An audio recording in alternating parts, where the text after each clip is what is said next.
Hello students, welcome to this channel. आज के tutorial में मैं आपको 12th क्लास के मैथमेटिक्स में चैप्टर 7 यानी इंटीग्रेशन के लिए थ्योरी बता रहा हूं। सो आप इस ट्यूटोरियल को अंत तक ज़रूर देखिएगा। आइए हम लोग ट्यूटोरियल को शुरू करते हैं।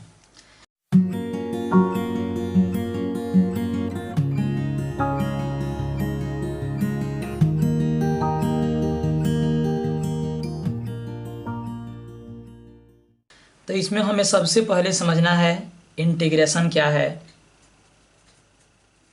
इंटीग्रेशन तो इसको डिफाइन किया जाता है कि integration is the inverse process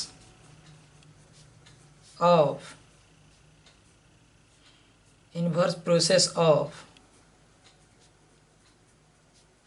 differentiation, यानी कि डिफरेंशिएशन के उल्टा प्रक्रिया को, इन्वर्स प्रक्रिया को, प्रोसेस को इंटीग्रेशन कहते हैं। ठीक है, integration is the inverse process of differentiation, यानी कि डिफरेंशिएशन के उल्टा प्रक्रिया को इंटीग्रेशन कहते हैं। अब हम लोग समझते हैं कि इसका उल्टा प्रक्रिया से क्या तात्पर्य है, क्या अर्थ है। तो देखिए, यहाँ पे हम लोग देखते हैं डिफरेंशिएशन,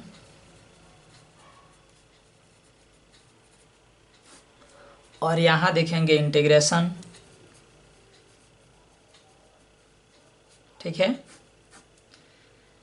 तो यहाँ पर हो गया डिफरेंशिएशन करने के लिए कि यहाँ कोई फंक्शन हम लोग डालते हैं जिसका डिफरेंशिएशन करना हो, और यहाँ रखते हैं ये खाली स्थान जिसमें कोई फंक्शन डालेंगे जिसका इंटीग्रेशन करना हो। तो जिस फंक्शन को डिफरेंशिएट करना है उसमें हम d से गुना करते हैं और इसे डिफरेंशियल कोफिशिएंट कहते हैं। इसी प्रकार जिस फंक्शन को इंटीग्रेट करना है उसमें i से गुना करते हैं और उसको इंटीग्रल कोफिशिएंट कहते हैं। लेकिन इस i को थोड़ा स्टाइल में हम लोग इस तरह से नोट कर देते हैं, है ना। लेकिन वास्तव में ये क्या है, i है, भले ही स्टाइल में लिखा गया है ना। अब इसके बाद अगर हमें x के रेस्पेक्ट में डिफरेंशिएट करना है तो इसमें dx से भाग करते हैं। और इंटीग्रेशन का डिफिनेशन क्या है कि integration is the inverse process of differentiation, यानी डिफरेंशिएशन की उल्टा प्रक्रिया को इंटीग्रेशन कहते हैं, है ना। तो अगर x के रेस्पेक्ट में डिफरेंशिएट करना है तो यहाँ dx से भाग किए तो भाग के उल्टा क्या हो जाएगा, गुना। यानी कि x के रेस्पेक्ट में अगर आपको इंटीग्रेशन करना है तो dx से गुना करते हैं। अब इस खाली स्थान में जो आप फंक्शन डालेंगे उसका डिफरेंशिएशन हो जाएगा, और इस खाली स्थान में जो फंक्शन डालेंगे उसका इंटीग्रेशन हो जाएगा। यानी यह हो गया आपको डिफरेंशिएशन करने के लिए स्ट्रक्चर हो गया, इंटीग्रेशन करने के लिए हो गया, है ना। अब जिस फंक्शन को आपको डिफरेंशिएट करना है यहाँ पे रखेंगे उसका डिफरेंशिएशन होगा, और जिस फंक्शन को इंटीग्रेशन करना है उसको यहाँ पे रखेंगे उसका इंटीग्रेशन होगा। अब यहाँ पे हम लोग कुछ एग्जाम्पल देखेंगे। जैसे इसमें हम sin x को रख दिए तो sin x का यहाँ पे हमें डिफरेंशिएशन मिलेगा। तो sin x का डिफरेंशिएशन आपको याद है कि cos x होता है, तो यहाँ लिख दिए cos x। फिर यहाँ पर अब इस cos x को ला करके रख दिए, इसका हमें इंटीग्रेशन करना है। तो अब देखेंगे कि यह cos x किस चीज़ का DC है। तो आप देखिए कि यह cos x जो है, यह cos x किसका DC है, तो sin x का। इसलिए cos x का इंटीग्रेशन हो जाता है sin x। ठीक है, फिर यहाँ पे आपको देते हैं कि sin x प्लस कोई कांस्टेंट है, ठीक है, c हो गया। बोलते हैं कि इसका DC कीजिए। तो आप sin x का DC करेंगे तो क्या हो जाएगा, cos x, और इस c का DC हो जाएगा 0, यानी कि केवल cos x लिखेंगे। फिर यहाँ पर आपको बोले कि cos x का DC कीजिए, cos x का इंटीग्रेशन कीजिए। तो देखेंगे यह cos x किसका DC है, तो यह cos x किसका DC है, तो यहाँ पर sin x प्लस c का DC है ना। फिर इसके बाद अब यहाँ पे आपको दे दें कि sin x प्लस 5 का DC कीजिए। तो यहाँ पे लिखेंगे sin x का DC cos x, 5 का 0। फिर यहाँ पे बोलें कि cos x का इंटीग्रेशन कीजिए, तो देखेंगे आपकी cos x किसका डीसी है, तो ये cos x हो गया किसका डीसी, तो sin x प्लस 5 का, यानी कि यहाँ cos x का डीसी आप sin x देखे, यहाँ cos x का DC sin x plus c देखे, और यहाँ cos x का डीसी sin x प्लस 5 देखे, है ना। तो इससे स्पष्ट हो रहा है कि यहाँ पर हम लोग यदि देख रहे हैं कि क्या जीरो हुआ है, जैसे इसमें कुछ नहीं दिया था, केवल साइन एक्स दिया है, प्लस में कुछ नहीं है, तो समझ लेंगे साइन एक्स प्लस जीरो है ना। यहाँ पे साइन एक्स प्लस कोई कांस्टेंट हो गया, आर्बिट्रेरी कांस्टेंट है, यहाँ साइन एक्स प्लस फिक्स है 5, तो इसको देख करके हम लोग यहाँ नोट कर दिए। लेकिन अगर आपको केवल cos x दिया रहे, इसका इंटीग्रेशन करना है, तो क्या लिखेंगे, है ना। तो cos x दिया है तो ये तो फिक्स है कि cos x किसका डीसी है, तो cos x sin x का डीसी है, यहाँ तक तो फिक्स है, लिख दिए। अब इसके बाद अगर sin x प्लस 5 हो तो भी इसका cos x हो गया है DC, sin x plus c हो तो भी हो गया है cos x, और sin x प्लस 0 हो तो भी हो गया है cos x, है ना। यानी यहाँ पे स्पष्ट नहीं हो रहा है कि इसके साथ क्या जीरो हुआ है, तो स्पष्ट नहीं होता है, इसलिए यहाँ पे कोई एक आर्बिट्रेरी कांस्टेंट अपना से लिख दिया जाता है। यहाँ पे हम c लिख रहे हैं, आप k भी लिख सकते हैं, आप c भी लिख सकते हैं, इसी कारण से, है ना, क्योंकि यहाँ पे हम लोग को अननोन कांस्टेंट है, पता नहीं है कि क्या जीरो हुआ है इसके डीसी में, ठीक है। यहाँ तो आप ये तीनों में देखे तो देख कर क्या नोट किए, बट इसके लिए हम नहीं लिखे हैं कि क्या जीरो हुआ है, तो आपको तो पता नहीं है कि क्या जीरो हुआ है, तो इसलिए यहाँ पे पता नहीं है ये सी क्या, कि सी का वैल्यू परफेक्ट क्या है, इसी कारण से यहाँ हम लोगों का सी का जो मान है इंडिफिनिट मान है, अनिश्चित मान है कि वो क्या है। यहाँ इस सी को बोलते हैं इंटीग्रल कांस्टेंट, सी को क्या बोलते हैं, इंटीग्रल कांस्टेंट। और इसी सी के चलते, यानी कि पता नहीं चल रहा है इसके चलते, इंटीग्रेशन को 2 भागों में बांट दिया गया है। कितने भागों में, 2 भागों में। तो इंटीग्रेशन को 2 भाग में बांट दिया गया है। एक को बोलते हैं इंडेफिनिट इंटीग्रेशन, और दूसरा को बोलते हैं डिफिनिट इंटीग्रेशन,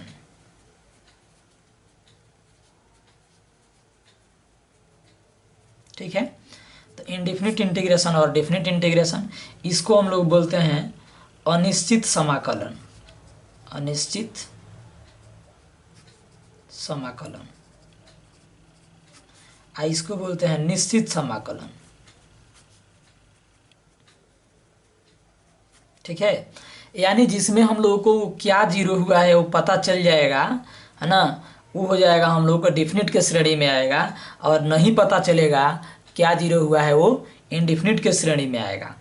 तो इसलिए अब जो है हम लोगों को अभी फिलहाल इनडिफिनिट इंटीग्रेशन के सारे नियम कानून समझना है, फिर उसके बाद जब अब आगे आप लोगों को इसी एक चैप्टर में हम बताएंगे कि डिफिनिट इंटीग्रेशन क्या है, उसके बारे में भी डिटेल्स करेंगे। लेकिन आज हम लोग अभी समझेंगे इंडेफिनिट इंटीग्रेशन के आवश्यक फार्मूला क्या क्या हैं, किसकी किसकी फार्मूला की आवश्यकता हम लोगों को पड़ेगी, और कौन कौन सा फार्मूला का आवश्यकता इसमें आएगा।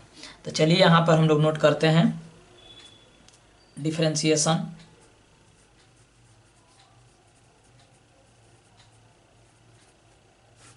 और यहाँ नोट करते हैं इंटीग्रेशन, ठीक है। ये हो गया यहाँ पे आपका डिफरेंशिएशन करने वाला मशीन, इसमें जो हम लोग फंक्शन डालेंगे उसका डिफरेंशिएशन निकलेगा। और यहाँ पे हो गया आपका इंटीग्रेशन करने वाला मशीन, जो यहाँ फंक्शन डालेंगे उसका इंटीग्रेशन हो जाएगा। अब इसके बाद हम लोग देखेंगे कि ट्रिगोनोमेट्रिक फंक्शन में आपको ले चलते हैं। ट्रिगोनोमेट्रिक फंक्शंस, ठीक है। 1 नंबर में आ गया आपका साइन एक्स का डीसी। तो साइन एक्स का डीसी आप करते हैं तो क्या लिखते हैं, कोस एक्स।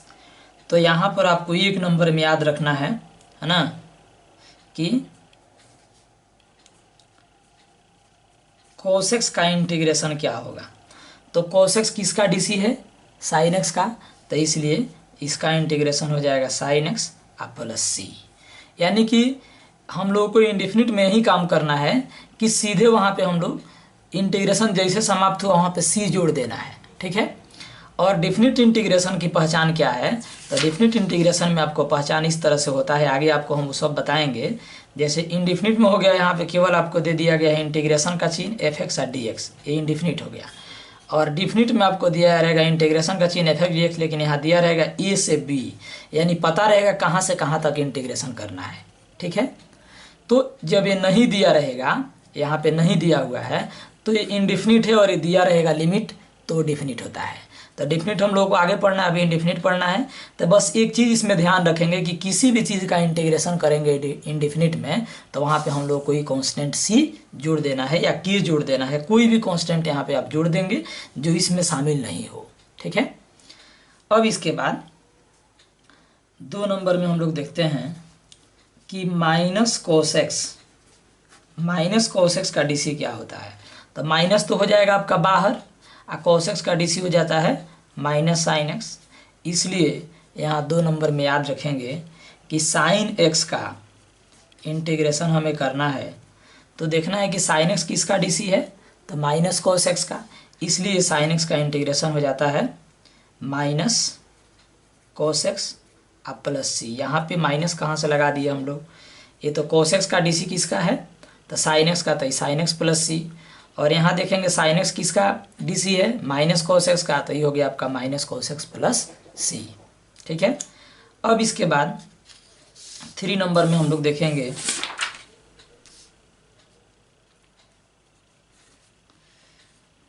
कि यहाँ tan x है, तो tan x का डीसी कितना होता है, sec स्क्वायर एक्स।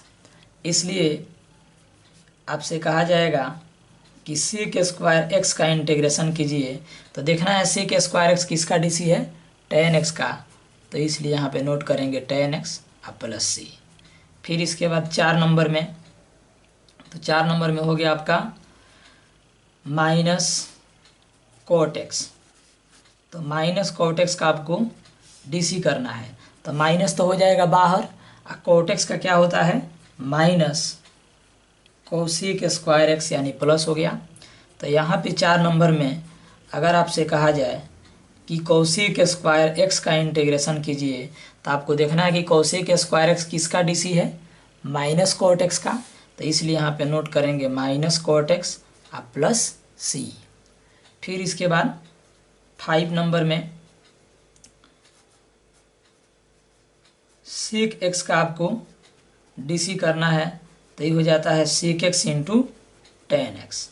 इसलिए फिर यहाँ 5 नंबर में आपको दिया जाएगा कि sec x into tan x का इंटीग्रेशन कीजिए, तो देखना है sec x into tan x किसका डीसी है, तो सेक एक्स का, तो इसलिए इसका इंटीग्रेशन हो जाएगा सेक एक्स प्लस सी, ठीक है। इसके बाद 6 नंबर में देखेंगे कि माइनस कोसेक एक्स का हमें डीसी करना है, तो ये माइनस हो जाएगा बाहर, और कोसेक एक्स का डीसी होता है minus cosec x into cot x, ठीक है।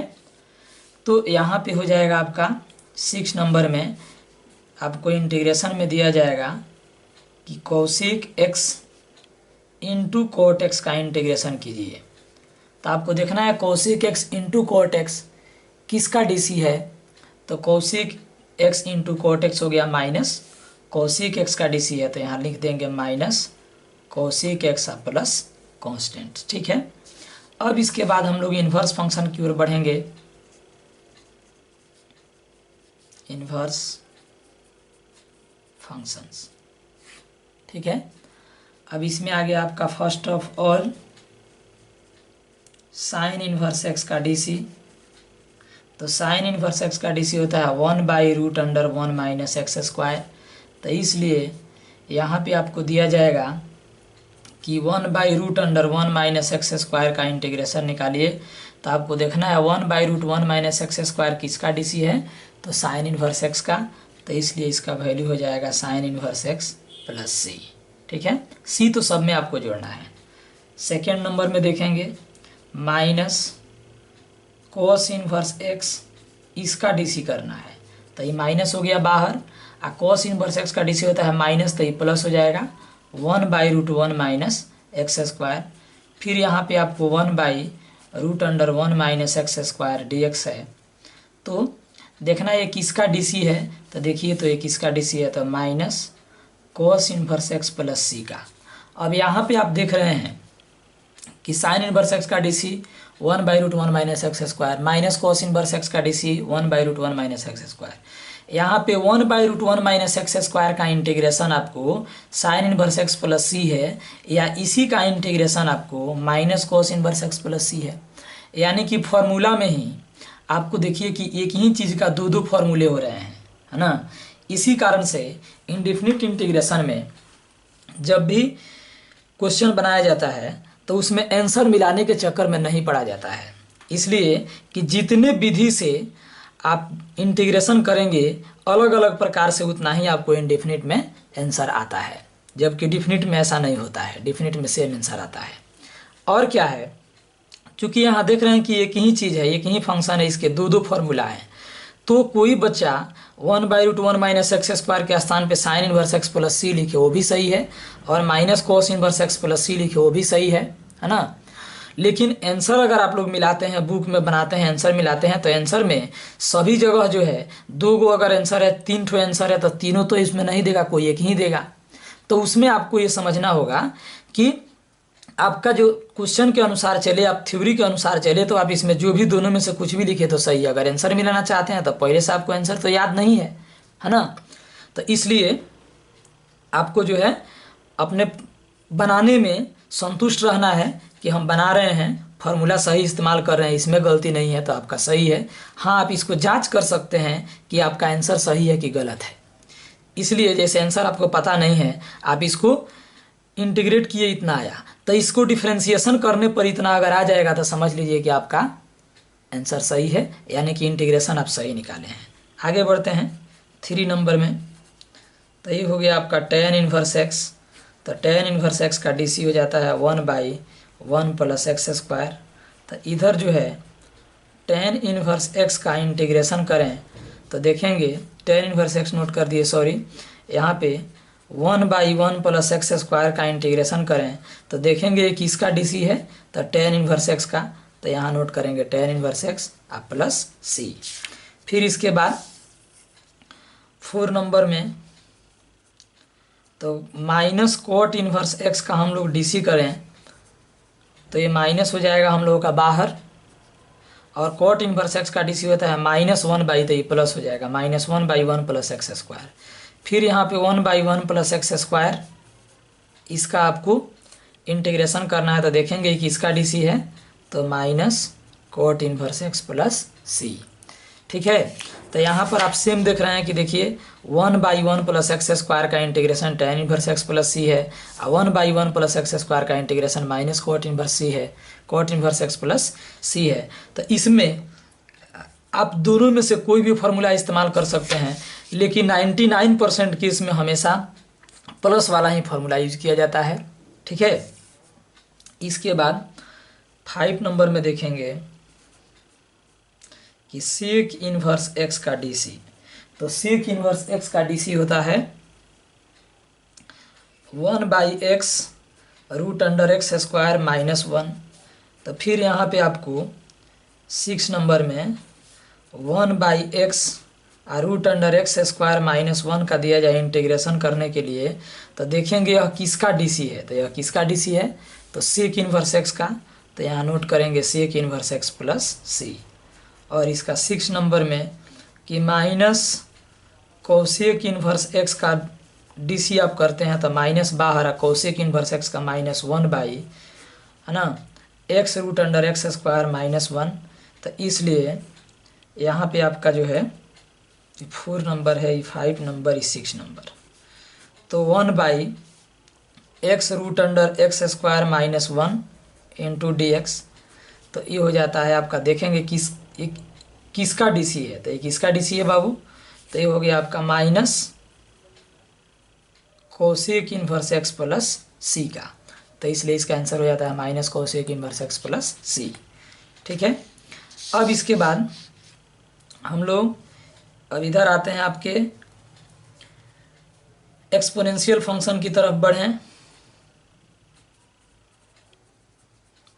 एक्सपोनेंशियल फंक्शंस, तो एक्सपोनेंशियल फंक्शंस में हम लोग देखते हैं कि e to the power x है, e to the power x का हमें dc करना है, तो e to the power x का dc e to the power x से हो जाता है। इसलिए e to the power x का इंटीग्रेशन कहा जाए कि कीजिए, तो ये किसका dc है, तो e to the power x का, तो इसलिए इसका integration e to the power x plus c हो जाता है। Second, e to the power x है, तो e to the power x है, तो इसका हम लोग को करना है dc, तो इसका dc हम लोग करते हैं, तो इसको क्या नोट करते हैं, तो e to the power x into log a। तो यहाँ पे आपको e to the power x into log a दिया जाए, इंटीग्रेशन कीजिए तो देखेंगे ये किसका dc है, तो ये dc है e to the power x का, तो ये हो जाता है e to the power x अब प्लस c। ठीक है। अब यदि यहाँ पे आप देखिए कि a to the power x by log a, इसका dc आपको करने के लिए हम दें, तो इसका आप dc करेंगे, तो पहले आप 1 बाई लॉग a को बाहर निकालेंगे, 1 बाई लॉग a को क्या करेंगे, बाहर निकालेंगे, क्योंकि कांस्टेंट है। तो अब इसके बाद आपका बचेगा a to the power x, तो आपका बचेगा a to the power x, तो आप a to the power x का dc करेंगे, तो देखिए, तो 1 बाई लॉग a और a to the power x का dc करेंगे, तो ये हो जाएगा a to the power x into log a, तो लॉग a से लॉग a आपका कट गया, तो क्या बचा, तो ये हो गया आपका लॉग नहीं बचा आपका, ये केवल बच गया a to the power x। यानी आपने यहाँ देखा कि a to the power x by log a है, तो इसका आप dc किए हैं, तो आपको क्या मिला, a to the power x। इसलिए a to the power x का यदि आपको इंटीग्रेशन करने के लिए दिया जाए, तो ये हो जाएगा, देखिए कितना, तो a to the power x by log a plus c। अब ये दोनों को हम लोग तुलना करें कि देखिए a to the power x का dc करना है, तो a to the power x का dc a to the power x से रह जाता है और log a से गुना हो जाता है ना। फिर इसमें a to the power x का इंटीग्रेशन करना है, तो a to the power x a to the power x और log a से भाग हो जाता है। तो आपको तो डिफिनेशन ही इसका बता रहा है कि integration is the inverse process of differentiation, differentiation का उल्टा काम है। a to the power x का dc a to the power x log a से गुना, तो a to the power x का integration a to the power x और log a से भाग हो जाता है। ठीक है। अब इसके बाद अब लॉगरिथमिक फंक्शन की ओर हम लोग बढ़ें, तो log x का हम लोग dc करते हैं, तो log x का dc क्या होता है, तो 1 बाई x, तो इसलिए 1 बाई x का इंटीग्रेशन करना हो, तो देखिए 1 बाई x किसका dc है, तो log x का, तो इसलिए हम लोग इसका इंटीग्रेशन लिखते हैं log x अब प्लस c। लेकिन ध्यान रखिएगा कि log हमेशा पॉजिटिव नंबर पर अप्लाई होता है, नेगेटिव नंबर पर अप्लाई नहीं होता है। इसलिए यहाँ जो भी रहता है, यानी जिस पर log अप्लाई हो रहा है, उसको हम लोग इंटीग्रेशन में मॉडुलस में उसको डाल देते हैं। ठीक है, कि ये जो यहाँ x है उसको क्या करेंगे, मॉडुलस में दिखाते हैं, क्योंकि log निगेटिव चीज़ नंबर पर अप्लाई नहीं होता है। और यहाँ x आपको पुष्टि नहीं कर रहा है कि नेगेटिव है कि पॉजिटिव है, इसलिए यहाँ पे हमें निश्चित रूप से मॉडुलस लगाना होगा। और यहाँ log में देखें कि आप कहेंगे यहाँ फंक्शन में, तो फंक्शन जब दिया है कि log x यहाँ लिखा है, तो यहाँ पर ये निश्चित रूप से यहाँ पे आपका पता है कि जब फंक्शन में दिया है तो log कभी भी अप्लाई होता है तो पॉजिटिव नंबर पर, तो यहाँ पे x का मान पॉजिटिव ही है, यहाँ नेगेटिव नहीं है। लेकिन यहाँ पे वो नेगेटिव पॉजिटिव कुछ भी हो सकता है, इसलिए इसे हम लोग मोड में दिखाएंगे। ठीक है। अब इसके बाद देखेंगे हम लोग अलजेब्रिक फंक्शन, अलजेब्रिक फंक्शंस। ठीक है, तो अलजेब्रिक फंक्शंस में आइए, इसमें हम लोग आगे बढ़ते हैं। जैसे यहाँ पे डीसी करना है, तो 2 या 2 से अधिक फंक्शन प्लस या माइनस के रूप में दिया गया हो, इसका हमें डीसी करना है। तो क्या करते हैं, सबको अलग अलग डिफ्रेंशिएट करते हैं। u का डीसी प्लस माइनस, v का डीसी प्लस माइनस w का डीसी करते हैं। यानी दो या दो से अधिक फंक्शन प्लस या माइनस के रूप में, तो सबको अलग अलग डिफ्रेंशिएट करते हैं। प्लस रहता है प्लस करते हैं, माइनस रहता है माइनस करते हैं। अब यहाँ पे आपको दो या दो से अधिक फंक्शन प्लस या माइनस के रूप में है, इसका इंटीग्रेशन करना है। तो सेम फैशन से यहाँ क्या करते हैं कि सबको अलग अलग इंटीग्रेट कर देते हैं। प्लस रहता है तो प्लस और माइनस रहता है तो माइनस, प्लस रहेगा तो प्लस और माइनस रहेगा तो माइनस। यहाँ पर भी डी डब्ल्यू बाई ये डब्ल्यू का इंटीग्रेशन हो गया, है ना। तो इसको सेम यहाँ पे ध्यान रखेंगे कि दो या दो से अधिक फंक्शन हो, प्लस या माइनस के रूप में उसका डीसी करना है, तो सबको अलग अलग डिफ्रेंशिएट कर देते हैं। प्लस रहता है प्लस करते हैं, माइनस रहता है माइनस करते हैं। इसी प्रकार दो या दो से अधिक फंक्शन इंटीग्रेशन के रूप में दिया गया हो, प्लस के माइनस के रूप में दिया गया हो, उसे इंटीग्रेशन करना है, तो यहाँ हम लोग सबको अलग अलग इंटीग्रेट करेंगे। प्लस रहेगा तो प्लस और माइनस रहेगा तो माइनस कर लेते हैं, ठीक है। इसके बाद सेकेंड नंबर में देखेंगे कि अगर दो फंक्शन u इंटू वी के रूप में दिया गया हो, इसका हमें क्या करना है, तो डिफ्रेंशिएशन करना है। तो इसमें फर्स्ट का डीसी इंटू सेकेंड अब प्लस फर्स्ट जो कहते हैं वह सेकेंड का डीसी, ऐसे करते हैं। अगर दो फंक्शन हमें भाग के रूप में दिया गया हो, डिवाइड के रूप में, तो u का DC into v minus u into v का DC whole divided by v square, ऐसा करते हैं। बट अगर दो फंक्शन आपको u इंटू वी के रूप में दिया गया हो, उसका डीसी करना हो, है ना, या दो फंक्शन u बाई वी के रूप में दिया गया हो, उसका डीसी करना हो, तो साधारण इसका डीसी नहीं होता है, साधारण इसका डीसी नहीं होता है, ठीक है। तो क्या होता है, क्या इसका डीसी नहीं हो, इसका इंटीग्रेशन नहीं होगा, इस साधारण इसका इंटीग्रेशन नहीं होता है, तो क्या इसका इंटीग्रेशन नहीं होगा, तो इसका इंटीग्रेशन होगा, है ना। इसके लिए स्पेशल रूल हम लोगों को पढ़ना है, उस स्पेशल रूल के अंतर्गत ही आएगा, और ये स्पेशल रूल आपको बाद में बताएंगे हम आगे, जैसे जैसे आपके चैप्टर में आएगा वैसे वैसे हम बताएंगे, ठीक है। इस भाग के रूप में रहेगा तो पार्शियल फ्रैक्शन में, और इनटू के रूप में रहेगा तो बाई पार्ट्स इसका नियम बना है, उसके अनुसार हम लोग इसको तोड़ते हैं। लेकिन अगर मल्टीप्लाई के रूप में या डिवाइड के रूप में अगर इंटीग्रेशन आ रहा हो, आपको इंटीग्रेशन करना हो, तो उसे पॉसिबल हम लोग प्लस या माइनस में तोड़ लेते हैं, उसके बाद उसका इंटीग्रेशन करते हैं। यानी इसे आपको ध्यान रखना है कि जब इंटीग्रेशन गुना भाग के रूप में दिया हो या पावर के रूप में दिया हो, तो उसे पॉसिबल जोड़ या घटाव में तोड़ लेंगे, पॉसिबल प्लस या माइनस में तोड़ लेंगे, उसके बाद हम लोग प्लस माइनस वाला नियम लगा करके इंटीग्रेट कर लेते हैं। अगर वो संभव ऐसा संभव है कि वो प्लस माइनस में नहीं टूटता है, तब स्पेशल रूल पर वो बनेगा, और स्पेशल रूल आपको आगे मिलेगा, हम बताएंगे, ठीक है। इसके बाद फिर हम लोग इसमें आगे आएंगे कि x to the power n का डीसी करना है ना। तो x to the power n का डीसी हम लोग क्या कैसे करते हैं, तो पावर से गुना और एक पावर हम लोग माइनस कर देते हैं, ठीक है। अब इसके बाद यहाँ पे इसी का आपको इंटीग्रेशन करना है, यानी कि n इंटू एक्स का पावर n माइनस 1 है, इसका हमें इंटीग्रेशन करना है, ठीक है, इसका इंटीग्रेशन करना है। तो देखेंगे एक इसका डीसी है, तो एक इसका डीसी है बाबू x to the power n का, अब प्लस सी हो गया, है ना। अब इसके बाद आपको हम यहाँ देते हैं कि x to the power n plus 1 by n plus 1 है, ठीक है, इसका डीसी कीजिए।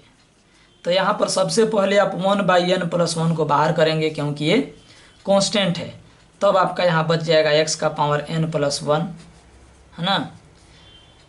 उसके बाद फिर यहाँ 1 बाई n प्लस 1 आपका रहेगा। अब इसका डीसी करेंगे तो जितना पावर है उतना से आप इसमें गुना करेंगे, एक पावर उसमें से छोटा करेंगे, तो ये आपका कट जाएगा, यानी ये कितना मिला, यहाँ भी 1 कट जाएगा तो x का पावर n मिला। तो इसलिए यहाँ पर आपसे कहा जाए कि x का पावर n का इंटीग्रेशन कीजिए, तो देखिए कि इसका डीसी है, तो ये हो गया x का power n plus 1 by n plus 1 plus C. अब यहाँ पे ये दोनों की तुलना अगर हम लोग एक साथ करें, तो यहाँ पे आपको आइए तुलना करवाते हैं कि x का पावर n इसका हमें डीसी करना है, यहाँ हो गया x का पावर n, इसका हमें इंटीग्रेशन करना है। तो यहाँ x का पावर n का DC, तो पहले पावर से गुना, एक पावर छोटा करते हैं। इसमें याद रखेंगे कि जितना पावर है उसमें एक प्लस कर देते हैं, और जितना पावर आता है उतना ही पावर से डिवाइड कर देते हैं, और प्लस c। लेकिन ध्यान रहे कि n का मान -1 के बराबर नहीं हो, नहीं तो -1 और +1 तो इन्फिनिटी हो जाएगा। अगर x का पावर -1 आपको आ जाए तो उसको कैसे इंटीग्रेट करेंगे, तो इसको लिखेंगे 1/x dx। x का पावर -1 है तो इसे 1/x लिखेंगे। फिर सोचेंगे 1/x किसका DC है, तो ये log x का होता है, तो इसका इंटीग्रेशन हो जाएगा log x। ठीक है।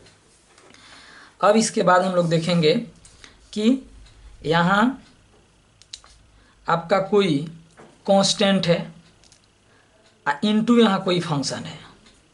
तो कांस्टेंट इनटू फंक्शन का हम लोग DC करते हैं, तो क्या करते हैं, कांस्टेंट को बाहर निकालते हैं और जो फंक्शन है उसको डिफरेंशिएट कर देते हैं। सेम इसी तरीका से इसमें भी अगर कांस्टेंट इनटू फंक्शन दिया है और इसका इंटीग्रेशन करना है, तो कांस्टेंट को बाहर निकालते हैं और जो फंक्शन है उस फंक्शन का इंटीग्रेशन कर लिया जाता है। ठीक है।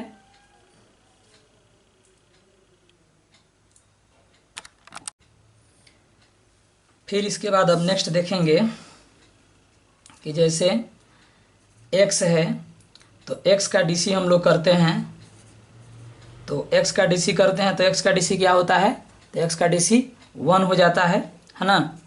तो x का DC 1 हो जाता है, तो यहाँ पे आपसे कहा जाएगा कि 1 का इंटीग्रेशन कीजिए, तो 1 का इंटीग्रेशन क्या लिखेंगे, x प्लस c। ठीक है। फिर इसके बाद अगर यहाँ पे मान लीजिए कि कोई कांस्टेंट इनटू x है, इसका आपसे कहा जाए DC कीजिए, तो आप इसका कैसे DC करेंगे, तो k बाहर हो जाएगा, कांस्टेंट बाहर हो जाएगा और x बचेगा, तो x का DC करेंगे तो 1, यानी कि ये बचेगा केवल आपका कांस्टेंट। फिर यहाँ पर आपको अगर कोई भी कांस्टेंट दिया जाए, आप बोला जाएगा कि कांस्टेंट का इंटीग्रेशन कीजिए, तो ये क्या हो जाएगा, तो ये देखेंगे किसका DC है, तो kx का, यानी कि हो जाएगा kx प्लस c। ठीक है। यानी कि जिसके रेस्पेक्ट में है वहीं इसमें आ जाएगा। ठीक है। अगर y के रेस्पेक्ट में है तो ky प्लस सी, z के रेस्पेक्ट में है तो kz प्लस सी, x के रेस्पेक्ट में है तो kx प्लस सी, क्योंकि kx का डिफ्रेंशिएशन होता है k, है ना। या आप चाहें तो इसमें से एक, जैसे यहाँ k आपको दिया गया इंटीग्रेशन करने के लिए, तो आप इसमें से क्या कीजिए, k को बाहर कर लीजिए, तो k बाहर कर लिए तो यहाँ 1 बचेगा, है ना। इसका इंटीग्रेशन कीजिएगा तो k ज्यों कहते हैं 1 किसका DC है, तो x का प्लस c, यानी कि क्या आ गया आपका, सेम इतना आ गया kx प्लस c। फिर इसके बाद हम लोग देखेंगे कि यहाँ अगर 2 इंटू रूट एक्स दिया जाए, इसका डिफ्रेंशिएशन करना है, तो 2 रूट एक्स का डिफ्रेंशिएशन हम लोग करेंगे तो 2 बाहर, और रूट एक्स का हो जाएगा 1/2 रूट एक्स, तो 2 से 2 कट जाएगा, तो ये हो जाएगा 1/√x। ठीक है। तो आपको यदि इंटीग्रेशन करने के लिए दिया जाए कि 1/√x है, इसका इंटीग्रेशन कीजिए, तो सीधे इसका इंटीग्रेशन ध्यान में रखेंगे, 1/√x किसका DC है, तो 2√x का, तो इसलिए हो जाएगा 2√x प्लस c। ठीक है। फिर इसके बाद देखिए कि -1/x है, इसका आपको DC करना है, केवल -1/x का, तो माइनस हो जाएगा बाहर, और 1/x का होता है -1/x², है ना। तो आपको यदि यहाँ दिया जाए कि 1/x² है, इसका इंटीग्रेशन कीजिए, तो देखिए 1/x² किसका DC है, तो -1/x का प्लस हो गया c। ठीक है। अब इसके बाद हम लोग देखेंगे कुछ फंक्शंस ऑफ फंक्शंस में, जैसे ये हो गया आपका फंक्शन ऑफ फंक्शंस। तो मान लीजिए कि आपका यहाँ sin 2x है, इसका आपको डिफरेंशिएशन करना है। ठीक है। तो sin 2x का DC करना है, तो sin 2x का DC 2x के रेस्पेक्ट में हम लोग करते हैं, तो इसको लिखते हैं cos 2x। और फिर 2x का DC जब हम लोग करते हैं तो यहाँ पे 2 से मल्टीप्लाई हो जाएगा, क्योंकि 2 बार x का DC 1। अब देखिए आपको यहाँ पर दिया जाए कि साइन एक cos दिया जाए कि cos 2x है ना, cos 2x, और इसका आपको इंटीग्रेशन करना है। तो देखना है कि cos 2x किसका DC है, तो cos 2x का तो सीधे हो जाएगा आपका sin 2x है ना, लेकिन ये 2x का रेस्पेक्ट में हुआ है, क्योंकि sin 2x का DC cos 2x तो 2x के रेस्पेक्ट में हुआ। इसी तरह से cos 2x का इंटीग्रेशन आप sin 2x लिखिए तो ये 2x के रेस्पेक्ट में होगा। अब यहाँ याद रखना है कि x के कोफिशिएंट से डिफरेंशिएशन में मल्टीप्लाई होता है, x के कोफिशिएंट से इंटीग्रेशन में क्या होगा, तो डिवाइड हो जाएगा, क्योंकि इसका उल्टा काम होगा। आप प्लस इसमें c जोड़ लेंगे। फिर इसके बाद आपको यहाँ पे दिया जाए कि साइन और ax प्लस b, इसका आपको डिफरेंशिएशन करना है। तो साइन ax प्लस b का हो जाएगा cos ax प्लस b है ना, जितना x का कोफिशिएंट है उतना से गुना, क्योंकि इसका DC करेंगे तो ये बाहर x का 1 कांस्टेंट का 0। तो आप इसी तरह से याद रखेंगे कि दिस इम्प्लाई, अगर आपको cos ax प्लस b का इंटीग्रेशन करने के लिए दिया जाए तो cos थीटा किसका DC होता है, तो साइन थीटा का, यानी कि साइन ax प्लस b, इसको आप थीटा समझ लीजिएगा। x का जितना कोफिशिएंट रहेगा उतना से डिवाइड कर देंगे प्लस c, आपका फॉर्मूला बन गया। इसी तरह से सब में होता है, अगर e⁻3x है, इसका आपको DC करना है ना, तो e⁻3x का DC करेंगे तो e⁻3x का e⁻3x है, फिर 3x का करेंगे तो 3, यानी x के कोफिशिएंट से क्या हुआ, मल्टीप्लाई हुआ। तो सेम इसी प्रकार यहाँ पर आपको e⁻3x अगर दे दिया जाए इंटीग्रेशन करने के लिए, तो e⁻3x का इंटीग्रेशन हो गया e⁻3x है ना, और जितना x का कोफिशिएंट है उतना से डिवाइड कर देंगे प्लस c। ठीक है, तो आज के ट्यूटोरियल में इतना ही। अब नेक्स्ट ट्यूटोरियल में आपको हम 7.1 का क्वेश्चन बताएंगे, जो कुछ ही क्षण में आपके स्क्रीन के राइट साइड में आएगा। उसे आप जरूर देखिएगा, जिससे कि आप जितना इसमें थ्योरी पढ़े हैं, फार्मूला पढ़े हैं, उसका उपयोग करना आप अच्छे ढंग से सीख पाएंगे। आप इस चैनल पर नए हैं तो आप इस चैनल को अभी सब्सक्राइब कर लीजिए, और मेरे वीडियो का नोटिफिकेशन सबसे पहले पाने के लिए बेल आइकन की घंटी को प्रेस करके ऑल पर क्लिक कर दीजिए। ये वीडियो आपके लिए काफ़ी महत्वपूर्ण है, इसलिए आप इसे लाइक कर लीजिए और अपने दोस्त के पास शेयर भी कर दीजिए जो आप ही के क्लास में